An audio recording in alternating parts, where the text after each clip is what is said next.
Tere! Vaatate selle 2018. aasta viimast arhitektuurisaadet Majade ajas. Tänases saates heidame pilgu möödunud arhitektuuriaastale. Mulle tundub, et juubeliaasta on päris hea olnud arhitektuurile, et üldiselt ühiskonnas räägitakse järjest rohkem ruumist, eriti linnaruumist muidugi, aga ka arhitektuurist järjest pädevamalt, et inimesed on aru saanud, et ruumi kvaliteet on otseses seoses ka ehitatud ruumi, ütleme, elukvaliteet on seoses ruumi kvaliteediga. Ja see ei tule läbi sellise odavhangete ja sellise kokkuhoiu, vaid targem on alguses pisut rohkem investeerida, et see asi kestaks ja vääristaks keskkonda ja annaks midagi juurde, mitte ainult ütleme ühele konkreetsele hoonele, vaid ka sellele, mis ümber tekib, sest et iga uus hoone mõjutab ka ruumi enda ümber.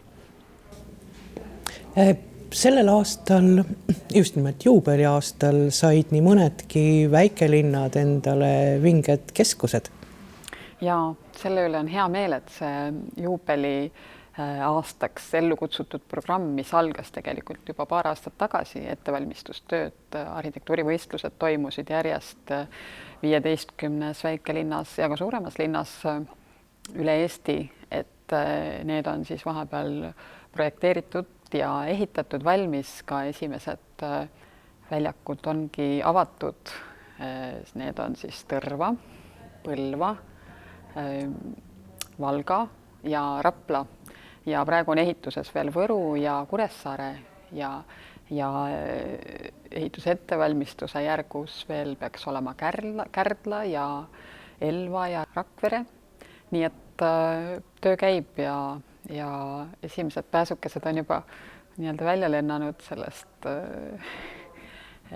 pesast, ideede pesast päris ellu ja päris hästi õnnestunud. Muidugi, kuidas nad lõpuks tööle hakkavad, et kas see eesmärk, mida sai mõeldud ka, et kas need väljakud siis täidavad seda eesmärki, et panevad linnakeskused jälle kihama, et sinna tulevad uued ärid ja inimesed hakkavad seda aktiivselt kasutama ja et seda me näeme alles mõne aasta pärast. Olles siin Tallinnas, Tallinn pidi ka ju ometigi peatänava saama. Jah, tõepoolest peatänav ehk siis nüüd Pärnu maantee lõik ja osa Narva maanteest olid selles samas programmis ja toimus samamoodi võistlus ja väga hästi läbi viidud arhitektuurivõistlus hea tulemusega, aga nüüd on kahjuks seisma pandud see projekteerimise protsess ja siin saab küll öelda, et kui väikelinnad on olnud julged ja aktiivsed ja asja ellu viinud, siis pealinn millegipärast ei hiilga sellega, et kardetakse millegipärast muutusi. Aga need muutused on hädavajalikud. Ühel hetkel nad jõuavad nii või naa kohale, et targem oleks juba selleks valmistuda. Millised konkursid veel Arhitektide Liidu korraldada olid sellel aastal ja mida edaspidi tehakse? Sest hästi palju konkursse on praegu ettevalmistamisel, aga hea meel on, et üks oluline konkurss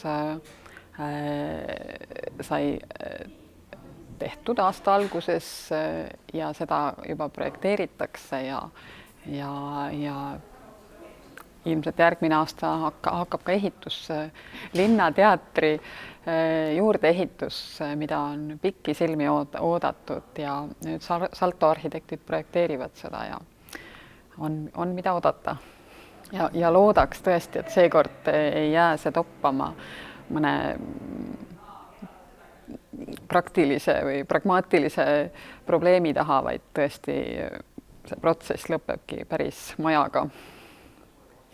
Aga aasta lõpus oli veel pidulik sündmus ehk anti preemiad ja nomineeritud olid hästi põnevad ja toredad hooned. Just, et sellel on ka hea meel, et preemia kandidaate juba on nii palju ja see näitab seda, et ehituses üldiselt läheb hästi, ehitatakse palju ja sellest ehitatavast hulgast kvaliteetarhitekt kultuuri on järjest rohkem. Et žüriil on järjest raskem valida, et mida siis kõige paremaks pidada, et ma arvan, et kõik, kes on nomineeritud, on juba nii-öelda peaaegu selle peapreemia saanud või ütleb parimatest parimad. Lihtsalt üks on siis veel natukene parem nende hulgast. Kultuurkapital 3 objekti hindas. Kultuurkapital valis tegelikult eelmise aasta parimaid ehitisi, sellepärast sattuski sinna ka näiteks Balti jaama turg, mis on väga äge objekt, aga mis juba eelmisel meie preemiaüritusel sai siin ära märgitud, aga kuna meil on need preemiad natuke ajalises nihkes, et arhitektide preemia ja see ajavahemik on hilisem kui Kultuurkapitalil, et siis sai nüüd topelt premeeritud, millest ei ole kahju. Aga Arhliit ise? Ja sel aastal oli meil lausa 2 erinevat preemiat, oli see põhipreemia, arhitekti aastapreemia ja siis väike objekti preemia. Nii et ja nendel olid ka erinevad žüriid, lihtsalt, et oleks natukene sarnasemad kategooriad, et saaksid ka väiksemad objektid kandideerida, sest et sinna võib olla ka väga palju mõttejõudu ja aega pühendatud, aga niisuguste suurte esindusobjektidega on väga raske konkureerida ja seetõttu on hea meel, et sai ka viimase aja parimaid väikeobjekte näha ja neid siis tunnustada.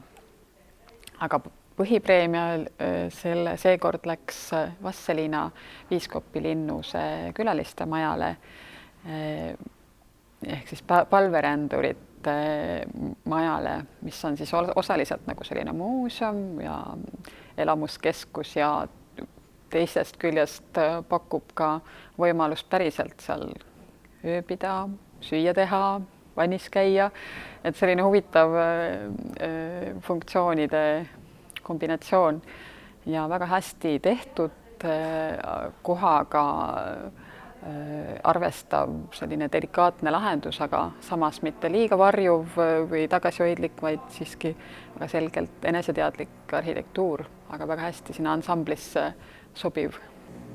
Nii et tegelikult 2018. aasta arhitektuuriaastaga saab rahul olla?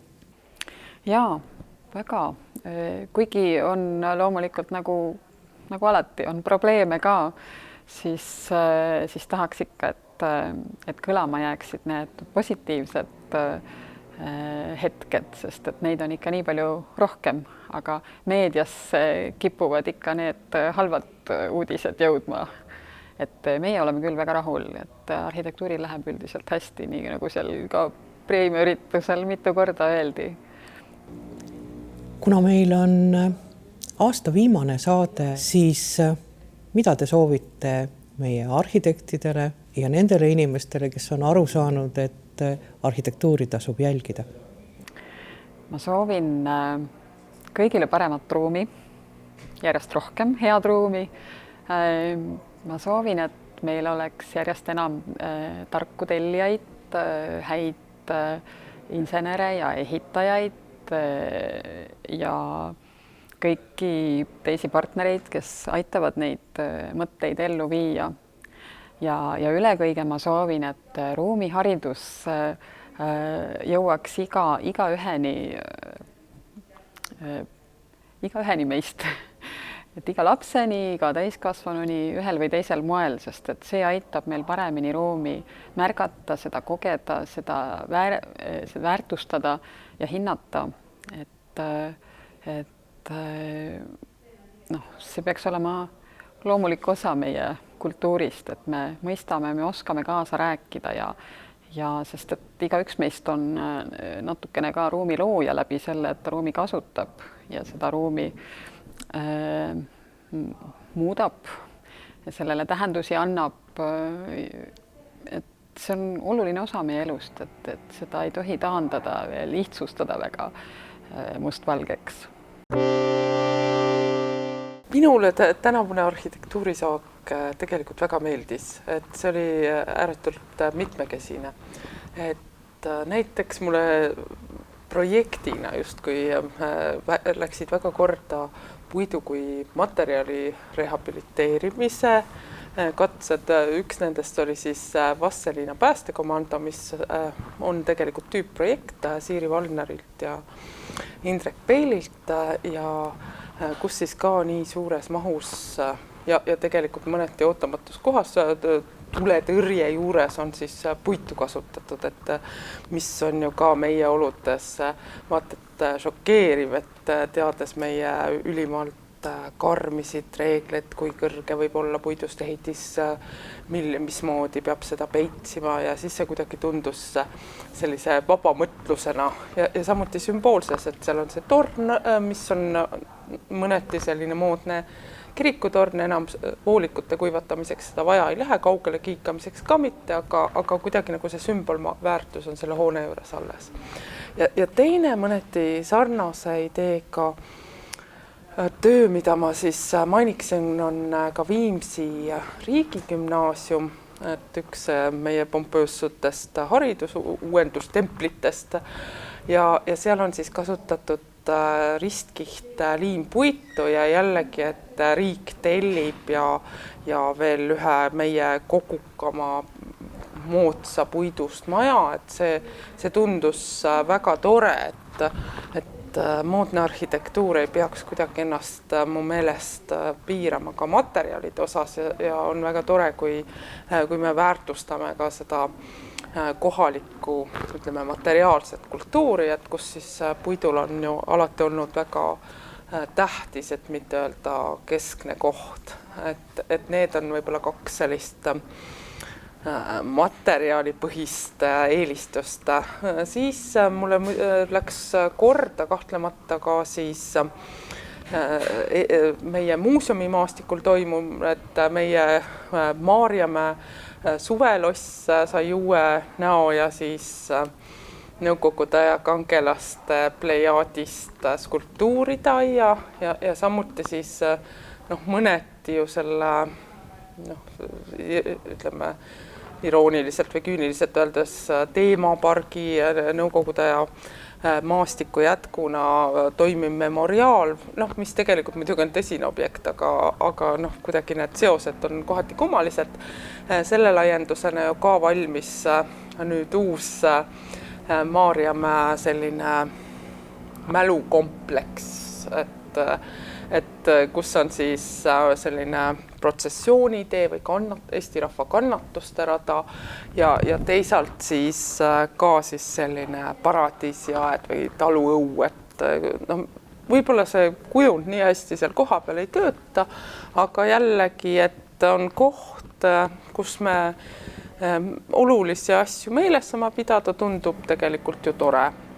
Ja käisin vaatamas tegelikult vastvalminud siis Palamuse uut muuseumi peahoonet, et mis oli ka, ma olin nagu väga kartlik, et ma kartsin, et kuidagi see tundlik ilus jõe ääres paiknev vana koolihoone ja selle ümbrus kuidagi muudetakse äkki selliseks liiga turistlikuks, aga üllataval kumber siis vennad Stöörid suutsid luua sellise traditsioonidega arvestava ja tundliku ja samas ka moodsa kompleksi. Ja midagi sarnast on toimunud ka Vastseliinas, kus siis nüüd valmis selline naljaka nimega palverännaku maja, et seest jällegi selline pseudokeskaegne teema meelelahutus, kus sa saad mängida, et sa oled kusagilt kaugelt tulnud. Ma küll ei usu, et sinna jala tullakse ilmselt autoga palverännakule pigem, aga väljast jällegi on siis kaasarhitektid ääretult kihvtilt suutnud kaasa rääkida nende ajalooliste varemetega ja samuti siis maastikuga, et see tundlikkus on see võib-olla, mida ma siis tänapäeva arhitektuurist hindan. Aga kas midagi oli sellist, mis riivas silma või mille juures tekkis mõte, et kas sellist hoonet või sellist väljenduslaadi on meile vaja? Minu meelest, et kuna on tegemist ju uue buumiga, siis kahtlemata enamus ehitisi on üsna vastik vaadata. Et kui ma vaatan näiteks Tartu maantee ümbruses toimivas või kõiki neid metsaaluseid ja endisi koolistaadione, mis on täis ehitatud, et ikkagi suures osas on küllaltki keskpärane väljenduslaad domineeriv, et või siis pigem, et mitte, et võib-olla need üksikult vaadates ei ole nendel hoonetel ju midagi nii väga viga, aga siis kuidagi nad ei arvesta tervikuga ja mul tõesti tekkis mõni aeg tagasi selline ketserlik võte, et võib-olla mõnes kohas peaks selliseid tüüpfassaade rakendama, et teatud selline harmooniline lähenemine rohkem leviks. Tegelikult see kohati ongi üsna selline kummaline tendents, et meil kohati linnaplaneerimine on muutunud selliseks pseudodemokraatlikuks, et näiteks kaasava eelarve projektidena siis hääletatakse, kas teha kõnniteed või teha tänavavalgustust või ka Tallinnas, et kas paigutada pinke või mida valida, aga tegelikult on ikka mu meelest oluline, et professionaalsus kaotsi ei läheks. Et seetõttu kuidagi teatud selline teaduslikkus, analüüside kasutamine, piirkonna miljööga arvestamine tuleks ikkagi kasuks igal pool, mulle tundub. Aastalõpp on lähedal. Arhitektuurimuuseum, mida soovib meie inimestele? Arhitektuurimuuseum pühade ja aastavahetuse puhul kutsub kõiki inimesi Arhitektuurimuuseumisse Rotermanni soolalattu täiesti tasuta ja seda kuni 4. jaanuarini. Ja samuti saab soodsamalt soetada siis Arhitektuurimuuseumi enda trükiseid siit samast meie raamatupoest. Nii et head muuseumielamusi ja raamatuelamusi ja uuel aastal uue hooga ja uute hoonetega. Arhitektuurimuuseumi esimene uue aasta näitus avaneb 24. jaanuaril ja räägib teemal, mida varem nii palju käsitletud ei ole, ehk naiste roll ja naisarhitektide roll Eesti arhitektuuri ajaloos. Mida nad on täpsemalt teinud, kes täpsemalt on need inimesed ja need naisarhitektid ja mida nad on projekteerinud, et selline natuke poleemiline, natuke selline valgeid laike avav näitus Eesti arhitektuuri ajaloost. Selline oligi meie aasta viimane saade. Suur aitäh kõigile, kes meid vaatasid, jälgisid, vaatavad edasi. Ja suur aitäh kõigile, kes meie saates esinesid. Samas ilma kahe toreda tegijata ehk ilma operaator Romani ja monteerija Margota ei oleks seda saadet olemas. Suur aitäh ka neile. Kui kõik hästi läheb, siis kohtume juba uuel aastal. Seniks ilusat rahulikku valget jõuluaega ja head uut aastat!